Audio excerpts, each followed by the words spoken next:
आज बच्चों हम लोग पढ़ेंगे दैनिक जीवन में विज्ञान। जैसा कि हमारे पाठ का नाम है दैनिक जीवन। दैनिक जीवन और विज्ञान। विज्ञान बच्चों क्या है? आज इस पाठ में हम लोग समझेंगे कि विज्ञान क्या है। विज्ञान जो है ज्ञान का एक व्यवस्थित क्रम है। हम ज्ञान के जो है क्रमबद्ध ज्ञान को हम लोग विज्ञान कहते हैं। और दैनिक जीवन, डेली लाइफ, जो हम जीवन प्रतिदिन हम जीवन जीते हैं। जैसा कि आपको जो डेली लाइफ क्या है, आप यहाँ से घर जाते हो, घर में बस्ता रखते हो और फिर इसके बाद टीवी देखते हो, फिर मोबाइल चलाते हो, फिर होमवर्क करते हो, फिर खाना खाते हो, फिर सो जाते हो, फिर सुबह उठते हो और सुबह उठ करके फिर स्कूल आते हो। तो इन दैनिक जीवन में आप अगर देखें तो विज्ञान का जो है, हम दिन भर विज्ञान का प्रयोग करते हैं। जैसे अब सुबह से ही ले लें हम अपने जीवन में कि हम सुबह उठते हैं तो हम मंजन करते हैं, कोलगेट करते हैं ना, हम लोग दांत घासते हैं ना। तो जब हम कोलगेट करते हैं तो वहां कोलगेट मंजन भी विज्ञान की मदद से ही बना है, उस तरह वो। और ब्रश जो हम यूज करते हैं, ब्रश भी देखो बना हुआ है। और इसके बाद फिर हम लोग जो है नाश्ता करते हैं, नाश्ता में देखो गैस में नाश्ता बनता है, तो गैस जो आज हम जला रहे हैं उसमें भी विज्ञान की देन है। फिर हम वाहन में बैठ करके स्कूल आते हैं, वो वाहन के भी निर्माण में विज्ञान का योगदान है। मोबाइल फोन चलाते हैं, उसमें भी विज्ञान का योगदान है। और आप अभी जो पढ़ रहे हैं वो भी विज्ञान की देन है। आप स्मार्ट टीवी बोर्ड में पढ़ रहे हैं, वो भी विज्ञान की देन है। तो आइए बच्चों, इसमें हम समझते हैं कि दैनिक जीवन में हमारे विज्ञान की क्या भूमिका है। इस पाठ में हम लोग जानेंगे कि दैनिक जीवन में विज्ञान की भूमिका, जो हम सीखेंगे दैनिक जीवन में विज्ञान की भूमिका और परंपरागत एवं वर्तमान परिप्रेक्ष्य में विज्ञान क्षेत्रों में विज्ञान की भूमिका। परंपरागत का मतलब यह है कि प्राचीन काल से और वर्तमान में, प्राचीन काल में और वर्तमान के जो जीवन था उन दोनों के परिप्रेक्ष्य में विज्ञान की क्या भूमिका रही है। विज्ञान के अविवेकपूर्ण उपयोग से उत्पन्न समस्याएं। हमारा जो तीसरा टॉपिक है उसमें यह है कि विज्ञान ने हमारे जीवन को सरल तो किया, विज्ञान ने हमारे जीवन में बहुत सारी जो है तरक्की की, लेकिन हमने उन प्रयोगों से जो हमारे लिए उपयोगी हैं, हमारे लिए कहीं ना कहीं वो आगे चल करके विभिन्न प्रकार की समस्याएं भी उत्पन्न कर रही हैं। उन कैसी समस्याएं हैं और उन समस्याओं से हम कैसे निपट सकते हैं, उसके बारे में भी हम चर्चा करेंगे। हम जो हमारा लास्ट टॉपिक होगा, भारतीय एवं अन्य देशों के वैज्ञानिकों का विज्ञान क्षेत्र में योगदान। तो विज्ञान आज बच्चों तरक्की कर रहा है। आज हम लोग जो है कंप्यूटर से लेकर के सैटेलाइट, चंद्रयान से लेकर के मंगलयान तक जो है पहुंच रहे हैं। तो इसमें हमारे देश के वैज्ञानिकों और विदेश के वैज्ञानिकों का भी बहुत बड़ा योगदान है। तो आइए इसको समझेंगे। चलिए स्टार्ट करते हैं अपने पाठ को। मनुष्य सदैव से ही जिज्ञासु प्रवृत्ति का रहा। तो जिज्ञासु का मतलब क्या होता है? ज्ञान का पिपासु। ज्ञान का पिपासु का मतलब एक मनुष्य के मन में हमेशा प्रश्न उठता रहा है कि चिड़िया उड़ती है तो हम क्यों नहीं उड़ सकते? ये भी प्रश्न ही तो है। चिड़िया उड़ती है तो हम क्यों नहीं उड़ सकते? पृथ्वी गोल है लेकिन गिरती क्यों नहीं है? पृथ्वी हमारी बिल्कुल गोल है लेकिन वो डूबती क्यों नहीं है? तो हमें पृथ्वी जो है हर जगह से समतल क्यों दिखाई पड़ती है? अगर आप यहां देखेंगे तो पृथ्वी हमको समतल दिखाई पड़ती है, जगह से दिखती क्या कहीं उससे गोल? तो मनुष्य के मन में हमेशा, जब रात में मनुष्य सोता था तो सुबह जब तारे देखता था, सूर्य चंद्रमा देखता था, तो उसके मन में जिज्ञासा उत्पन्न होती थी कि ये कहाँ, कैसे, क्या, कब, कैसे। तो मनुष्य का जो स्वभाव है वो हमेशा ही जिज्ञासु प्रवृत्ति कर रहा है और व्यक्ति को जिज्ञासु होना भी चाहिए। उसे हमेशा अपने आसपास की दुनिया में घटने वाले प्रत्येक घटनाक्रम में कब, कहां और कैसे और क्यों जैसे प्रश्नों के उत्तर ढूंढने की उत्सुकता होती थी। वास्तव में विज्ञान की शुरुआत इसी उत्सुकता से होती है। कि वर्षा क्यों होती है? वर्षा होती क्या होती है? वर्षा क्यों होती है? प्रश्न उठता है, भाई वर्षा पानी क्यों बरसता है और कब बरसता है और कैसे बरसता है? इस प्रकार के प्रश्नों ने विज्ञान की शुरुआत की। तो इस प्रकार के वास्तव में विज्ञान की शुरुआत इसी उत्सुकता से होती है। आइए एक जिज्ञासु बालिका, एक उदाहरण के द्वारा समझते हैं जिज्ञासा को। एक जिज्ञासु बालिका सीमा द्वारा उठाए गए प्रश्नों एवं जिज्ञासाओं द्वारा इसे समझने का प्रयास करें। सीमा कभी अपनी मां से प्रश्न पूछती है कि कोई भी चीज ऊपर फेंकने या छोड़ने पर जमीन पर ही क्यों गिर जाती है? प्रेशर कुकर में खाना जल्दी कैसे बन जाता है? दूध से दही कैसे बनता है? फ्रिज में सामान कैसे ठंडा रहता है? चिड़िया कैसे उड़ती है? मां इन प्रश्नों का जवाब नहीं दे पाती थी। उसकी मां ने कहा, मैं इन सवालों के जवाब नहीं जानती हूं, आप अपनी शिक्षिका से पूछ लीजिएगा। देखिए, उस बच्ची के मन में विभिन्न प्रकार की जिज्ञासा है और उस सत्य को जानने की भी लालसा है। दूसरे दिन सीमा ने वही सवाल कक्षा में अपनी शिक्षिका से भी पूछा।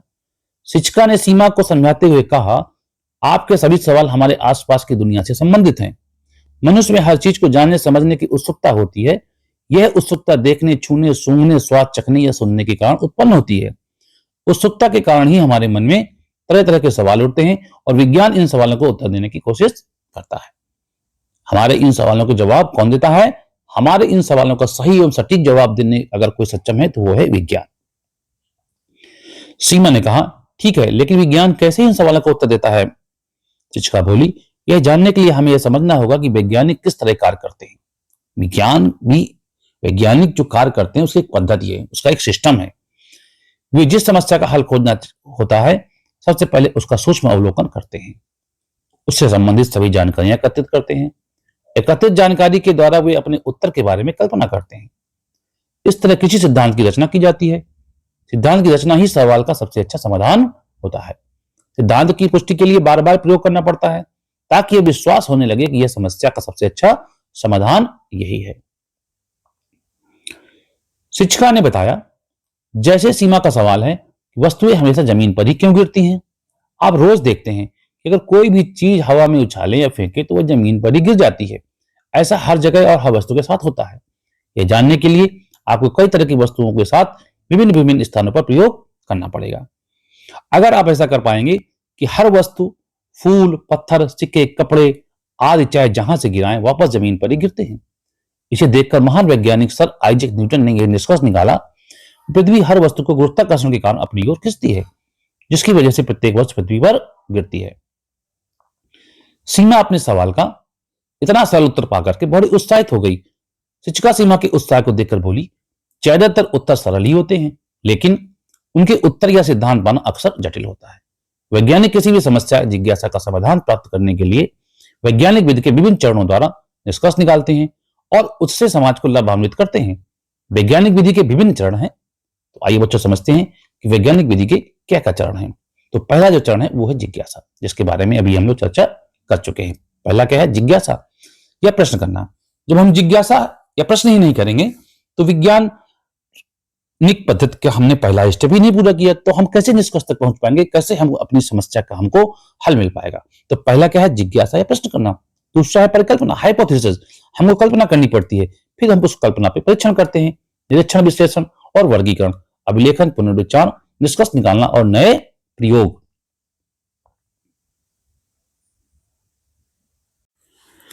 सीमा विज्ञान के बारे में और अधिक जानने के लिए उत्सुक थी। उसने विज्ञान ने हमारे जीवन में क्या क्या किया? उसने पूछा कि मैडम, विज्ञान ने हमारे जीवन में क्या क्या किया? चित्र में बच्चों आप लोग जो देख रहे हैं, ये हमारे महान वैज्ञानिक सर आइजैक न्यूटन महोदय हैं। कौन है ये? महान वैज्ञानिक सर आइजैक न्यूटन महोदय। दैनिक जीवन में विज्ञान की देन। तो आइए बच्चों समझते हैं कि विज्ञान ने हमारे जीवन में क्या क्या किया। विज्ञान ने हमको क्या क्या चीज दी जिससे कि हमारा जीवन सरल और सुलभ हो गया, आसान हो गया। शिक्षिका ने सीमा को चित्रों के माध्यम से दैनिक जीवन में विज्ञान की वजह से आए परिवर्तन के बारे में समझाया। चित्र 1.1 में दिखाए गए साधनों का उपयोग हम दैनिक आवश्यकताओं में करते हैं। कृषि कार्य शीघ्र हो, इसलिए ट्रैक्टर व अन्य कृषि यंत्र जैसे thresher machine, seed drill, harvester आदि विज्ञान की ही देन है। घर बैठे देश विदेश की जानकारी और मनोरंजन टेलीविजन व रेडियो द्वारा किया जाता है। गैस के चूल्हा द्वारा शीघ्र ही खाना पक जाता है। इससे समय और श्रम की बचत होती है। प्रदूषण भी कम होता है, जो कि धुआं नहीं होता है इसमें। लकड़ी जलाने में कितना धुआं होता था पहले जो है चूल्हा जलाना बरसात में तो बहुत ही कठिन था। घंटों हमारी माताएं चूल्हे में फूंक फूंक करके जो है जलाती थी। आज गैस कितना सरल है, आपने एक क्लिक मारा, फट देकर चल गया। यातायात के विभिन्न साधन जैसे रेलगाड़ी, कार, बस, वायुयान, जिनके द्वारा कुछ ही घंटों में लंबी यात्रा तय की जा सकती है। विज्ञान की खोजों के फलस्वरूप ही कृषि यंत्रों, यातायात, संचार के साधनों तथा अन्य अनेक प्रकार के साधनों एवं सामग्रियों का विकास संभव हो पाया है। विज्ञान ने हमारी बहुत सी समस्याएं तो भोजन, स्वास्थ्य, यातायात से जुड़ी हैं, जो सुलझाने में सहायता की है। पंप तथा नहरें सिंचाई के लिए पर्याप्त मात्रा में पानी उपलब्ध कराती हैं। याद करिए वो दिन जब पानी के लिए हमको कितना दूर नदी तालाब से पानी लाना पड़ता था। फिर विज्ञान की मदद से हमने नल लगाए, नल से पानी आसान हुआ। फिर नल के द्वारा आज देखिए समरसेबल चल रहा है। आज उत्तम बीज, उर्वरक व कीटनाशक दवाएं उपलब्ध हैं। इसी प्रकार मनोरंजन के क्षेत्र में, संचार के क्षेत्र में, चिकित्सा के क्षेत्र में, शिक्षा के क्षेत्र में विज्ञान ने अभूतपूर्व योगदान दिया। समाचार पत्रों और रेडियो द्वारा हम देश विदेश में हो रही घटनाओं की जानकारी मिलती है। क्रिकेट मैच और देश विदेश में होने वाले विभिन्न समारोहों का सीधा प्रसारण हम टेलीविजन पर देख सकते हैं। टेलीफोन और मोबाइल फोन द्वारा हम दूर के स्थित किसी व्यक्ति से बात कर सकते हैं। यह सभी विकास विज्ञान द्वारा ही संभव हो पाए हैं। मनुष्य सदा ही ज्ञान प्राप्त करने, उसका सही रूप से अनुप्रयोग करने के लिए प्रयत्नशील रहा है। आप भी बहुत सी नई खोजों के बारे में जानने को इच्छुक होंगे। तो आइए चर्चा करते हैं। बच्चों चित्र देखिए, चित्र में आप देख रहे हैं, चित्र में आप देखिए, अगर हमें दिल्ली जाना हो तो हम तुरंत टिकट बुक कराते हैं ऑनलाइन मोबाइल से और रेल में बैठ करके दिल्ली पहुंच जाते हैं। कितना सरल है। सोचो अगर ये सब ना होता तो कितना हम पैदल गाड़ी की तरह चलते, कितना समय लगता। ये दूरसंचार प्रणाली सैटेलाइट द्वारा देख रहे हो, ये रडार के सिस्टम के द्वारा, और ये देखिए मोटर बस, कार, ट्रैक्टर, टेलीविजन और ये पंखा, ये सब है, हवाई जहाज, टेलीफोन और बल्ब ने हमारा जीवन कितना सरल कर दिया। सोचिए जब लाइट का आविष्कार नहीं हुआ था तो लोग लाइट के बारे में जानते थे, तो रात में कितना ज्यादा था कि लोग लालटेन और आग जला के मशाल और शाल देखा होगा आप लोगों ने ना। तो विज्ञान ने हमारे जीवन को बहुत ही सरल कर दिया। तो अगला बच्चों हमारा टॉपिक है परंपरागत एवं वर्तमान परिप्रेक्ष्य में विभिन्न क्षेत्रों में विज्ञान की भूमिका। विभिन्न क्षेत्रों में विज्ञान ने अपना योगदान दिया है। किस तरह विज्ञान ने योगदान दिया है? विज्ञान ने हमारे दैनिक जीवन में होने वाले बहुत से कार्यों को आसान बना दिया है। तालिका 1.1 में परंपरागत और वर्तमान में प्रयोग होने वाले साधनों को दर्शाया गया है। तो आइए समझते हैं इसको समझते हैं बच्चों। भोजन परंपरागत में क्या था और वर्तमान में देखिए दोस्तों है, मिट्टी का चूल्हा था, मिट्टी के पारंपरिक बर्तन थे, धातु से निर्मित बर्तन लोहे के जैसे। अब क्या है? गैस चूल्हा, oven, solar cooker, pressure cooker, stainless steel के बर्तन, नॉन स्टिक बर्तन, इंडक्शन चूल्हा। कृषि में क्या था? पहले हल बैल, कुआं, गोबर की खाद। आज ट्रैक्टर, नहरें, ट्यूबवेल, उर्वरक, यूरिया, कंपोस्ट, पोटास, उन्नत बीज, कीटनाशक दवाएं। यातायात में क्या है? बैलगाड़ी, तांगा, ऊंट, घोड़ागाड़ी, खच्चर आदि, ये थे पुराने साधन। आज क्या है? साइकिल, कार, बस, रेलगाड़ी, वायुयान, पानी के जहाज। मनोरंजन, नाटक, नौटंकी, विवाह, कठपुतली, नृत्य आदि। आज क्या है मनोरंजन के लिए? Radio, transistor, television, cinema, video game, DVD आदि। संचार में क्या हुआ? संदेश वाहक, डाकिया, चिट्ठी लेके आता था 1 महीने में। आज क्या है? Telephone, mobile phone, email, Telegram, internet, WhatsApp, Facebook, Instagram आदि। सबसे ज्यादा महत्वपूर्ण चिकित्सा हम देखिए, रोगों की जांच हेतु, उपचार हेतु दवाएं, नाड़ी देखकर अनुमान लगाना, जड़ी बूटी, झाड़ फूंक, घरेलू उपचार, भूत प्रेत, भवबाधा। आज क्या है? खून का परीक्षण, x-ray, ultrasound, CT scan, endoscopy, antibiotic और एंटीसेप्टिक दवाओं के द्वारा शल्यक्रिया द्वारा।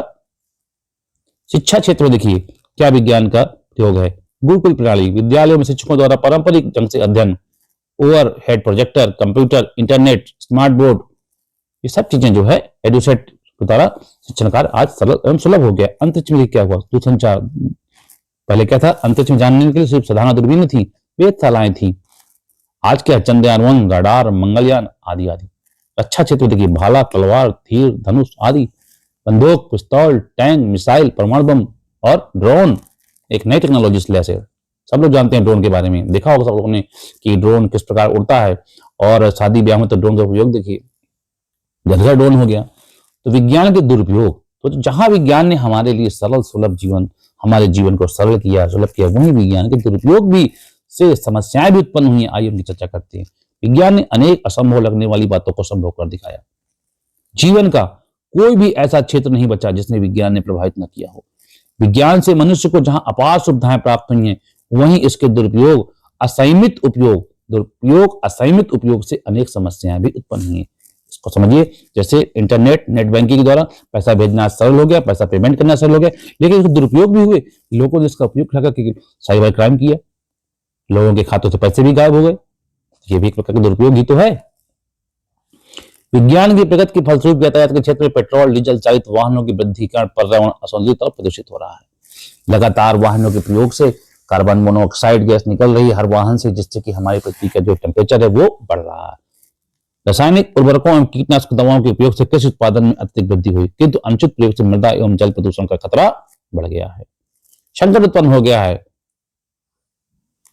नदियां प्रदूषित होती जा रही हैं और किसान के मित्र कहे जाने वाले केचुआ, सांप आदि की संख्या घटती जा रही है। भूजल के असीमित दोहन से भूजल के स्तर नीचे खिसकता जा रहा है, जिससे कुएं एवं तालाब सूखते जा रहे हैं। तीव्र ध्वनि उत्पन्न करने वाले साउंड, लाउड स्पीकर, डीजे आदि से ध्वनि प्रदूषण उत्पन्न हो रहा है, जिससे मानव मस्तिष्क पर दुष्प्रभाव पड़ रहा है। मानव बस्तियों में कूड़े, कचरे, अपशिष्ट पदार्थों के निस्तारण की समुचित व्यवस्था के अभाव के कारण मानव जीवन संकटग्रस्त हो रहा है। रेडियो विकिरण के कारण पृथ्वी पर जीवन कि अस्तित्व का भय उत्पन्न हो गया है। ओजोन परत में छिद्र वायु प्रदूषण के कारण ही हो रहा है। आज परमाणु बम ये दुनिया भर के प्रयोगों की वजह से रेडिएशन फैल रहा है, जिससे कि हमारा जीवन संकट में पड़ रहा है। परमाणु ऊर्जा के अनुचित प्रयोग से ही हिरोशिमा और नागासाकी में पलक झपकते ही लाखों लोगों का जीवन का अंत हो गया था। रेफ्रिजरेटर एयर कंडीशन में प्रयुक्त गैसों से वायुमंडल में क्लोरोफ्लोरोकार्बन की मात्रा में वृद्धि हो रही है, जिससे ओजोन परत का निरंतर क्षरण हो रहा है। बच्चों को पता नहीं है, ओजोन परत एक प्रकार से हमारे लिए रक्षा परत है। ओजोन परत नहीं, रक्षा परत है। सूर्य से आने वाली पराबैंगनी किरणों से ये हमारी रक्षा करती है। अगर ये ओजोन परत नहीं रहेगी तो सूर्य से आने वाली जो है पराबैंगनी किरणें हमारी स्किन को जला डालेंगी और हमें स्किन कैंसर तक हो सकता है। सड़कों पर दौड़ते वाहनों का धुआं, पेट्रोल डीजल के दहन से वायु में कार्बन डाइऑक्साइड, नाइट्रोजन के ऑक्साइड की वृद्धि हो रही है, जिससे सिर दर्द, दमा, अस्थमा आदि रोग हो रहे हैं। वैज्ञानिक खोजों में बच्चों आप समझते हैं कि वैज्ञानिक खोजों में भारतीयों और वैज्ञानिक विदेशी वैज्ञानिकों का योगदान। सीमा ने अपनी शिक्षिका से अनुरोध किया कि मुझे उन वैज्ञानिकों की खोजों के बारे में जानने की बड़ी उत्सुकता है जिन्होंने महत्वपूर्ण खोजें की। शिक्षिका ने उसे बताया प्राचीन काल से भारतीयों ने वैज्ञानिक खोजों के क्षेत्र में नेतृत्व किया है। प्राचीन भारतीय वैज्ञानिक चरक, जिन्हें हम आयुर्वेद के महत्वपूर्ण डॉक्टर थे, उस समय के लिए शल्य चिकित्सक थे, जड़ी बूटियों के औषधीय गुणों के द्वारा रोगों के उपचार की विधि का विकास किया। सुश्रुत में शल्य चिकित्सा के क्षेत्र में महत्वपूर्ण योगदान दिया। आर्यभट्ट ने पाई का ज्ञान, श्रीधराचार्य ने वर्ग समीकरण हल करने वाले प्रथम गणितज्ञ थे। आधुनिक वैज्ञानिक खोजों में भारतीयों एवं अन्य वैज्ञानिकों, अन्य देशों के वैज्ञानिकों एवं उनकी खोजों को तालिका 1.2 और 1.3 के माध्यम से दर्शाया गया है। भारतीय वैज्ञानिक एवं उनका योगदान इस तालिका के द्वारा समझते हैं। जगदीश चंद्र बोस पौधों की संवेदनशीलता पर इन्होंने कार्य किया था। बच्चों ने बताया था कि पौधों में भी जीवन, पौधों में भी लाइफ होती है। क्या होता है? पौधों में भी जीवन होता है, वो भी सांस लेते हैं, वो भी उनके दिल धड़कता है उनका भी। सीवी रमन ने प्रकाश का प्रकीर्णन या रमन प्रभाव बताया था उन्होंने, प्रकाश का जो है प्रकीर्णन। रामानुजम ने बताया था संख्या सिद्धांत। एन बोस ने क्वांटम मैकेनिज्म, एक गॉड पार्टिकल के बारे में बताया था। मेघनाथ साहा ने तापीय आयनीकरण के बारे में बताया था। टी आर शेषाद्री ने ऑर्गेनिक केमिस्ट्री, औषध विज्ञान के बारे में। होमी जहांगीर भाभा परमाणु, कॉस्मिक विकिरण। विक्रम साराभाई अंतरिक्ष अनुसंधान। डॉक्टर एपीजे कलाम प्रक्षेपण, प्रक्षेपास्त्र मिसाइल। कस्तूरी रंगन प्रक्षेपास्त्र। डॉक्टर हरगोविंद खुराना अनुवांशिक कोड की स्थापना की। इन्होंने डीएनए और आरएनए की पहचान किया था। डीएनए और आरएनए आप आगे पढ़ेंगे। सुब्रयम चंद्रशेखर, इन्होंने खगोल विज्ञान के बारे में बताया था। ये देखिए बच्चों हमारे वैज्ञानिकों के कुछ चित्र यहाँ पर। आर्यभट्ट देखिए, सीवी रमन, डॉक्टर होमी जहां कल्पना चावला ये पहली महिला अंतरिक्ष यात्री थी, और डॉक्टर एपीजे अब्दुल कलाम, इन्हें मिसाइल मैन के नाम से भी हम लोग जानते हैं।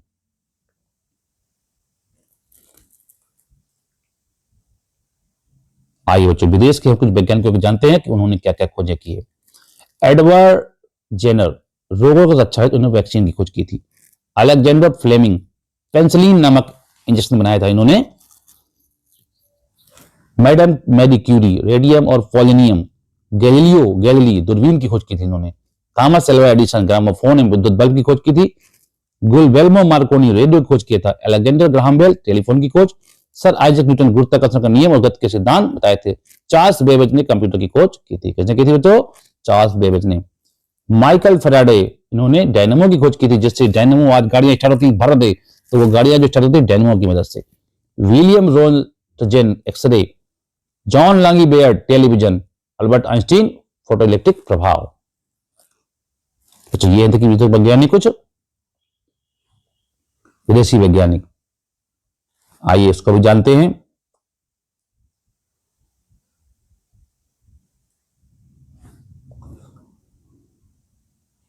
भारतीय और विदेशी वैज्ञानिक जिन्हें नोबेल पुरस्कार से सम्मानित किया गया। Sir CV Raman, Hargobind Khorana, Subrahmanyan Chandrasekhar, Albert Einstein, madam Curie, Alexander Fleming आदि। इन्हें नोबेल पुरस्कार भी प्राप्त हुआ था इन वैज्ञानिकों को। भारतीय अंतरिक्ष अनुसंधान संस्थान इसरो भारत में अंतरिक्ष अन्वेषण तथा अंतरिक्ष प्रौद्योगिकी के विकास एवं उसके अनुप्रयोग का कार्य भारतीय अंतरिक्ष अनुसंधान संस्थान इंडियन स्पेस रिसर्च ऑर्गेनाइजेशन द्वारा किया जाता है। संक्षेप में बच्चों इसको क्या कहते हैं? इसरो। और नासा कहां की संस्था है? नासा भी यही कार्य करती है, वो अमेरिका संस्था है। इसकी स्थापना 15 अगस्त 1969 को हुई थी। इसरो का मुख्यालय कहां है? बेंगलुरु में। यहाँ कृत्रिम उपग्रहों को डिजाइन करके निर्माण किया जाता है। कृत्रिम उपग्रह ही पृथ्वी की परिक्रमा करते हैं। कृत्रिम उपग्रह अंतरिक्ष में कुछ प्रमुख उद्देश्यों से प्रक्षेपित किए जाते हैं, जिन्हें दूरसंचार, मौसम विभाग संबंधी अध्ययन, आपदा प्रबंधन, नौका नौवहन और समर्पित दूरस्थ शिक्षा संबंधी उपग्रह आदि प्रमुख है। इस पाठ में बच्चों हम लोगों ने क्या क्या सीखा, इसके बारे में चर्चा कर लेते हैं।